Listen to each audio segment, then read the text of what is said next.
স্বাধীনতাকে ব্যক্তিগত সম্পত্তি বানিয়েছিল আওয়ামী লীগ, বললেন জামায়াতের আমির। দেশবাসীকে মহান বিজয় দিবসের শুভেচ্ছা জানিয়েছেন বাংলাদেশ জামায়াতে ইসলামের আমির ডক্টর শফিকুর রহমান। সোমবার রাজধানীর পল্টন এলাকায় বিজয় দিবস উপলক্ষে আয়োজিত এক সমাবেশে এই শুভেচ্ছা জানান তিনি। এ সময় তিনি ৭১-এ যারা জীবন দিয়েছেন, যারা আহত হয়েছেন, তাদের প্রতি কৃতজ্ঞতা জ্ঞাপন করেন। আওয়ামী লীগকে উদ্দেশ্য করে তিনি বলেন, একটি দল জাতিকে বিভক্ত করেছিল, স্বাধীনতাকে ব্যক্তিগত সম্পত্তি বানিয়েছিল, একটি পরিবারের দখলে নিয়েই জনগণকে প্রজা বানিয়েছিল। এ সময় ৭১-এর ২৪-এ যারা প্রাণ দিয়েছে সবার প্রতি সম্মান প্রদর্শন করেন জামায়াতের আমির।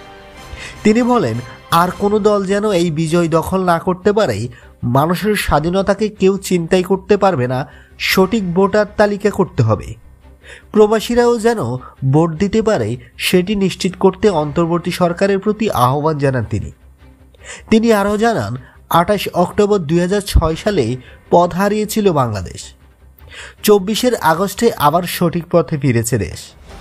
মাফিয়া মাদারের নির্দেশে লগি বৈঠা নিয়ে মানুষ ফিটিয়ে হত্যা করা হয়েছে।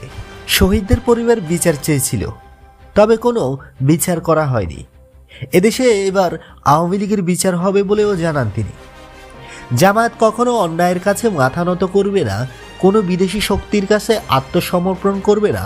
৭৫-এ কারা মুজিবকে হত্যা করেছে, কেন করেছে, সেই প্রশ্নের উত্তর খোঁজার আহ্বানও জানান তিনি।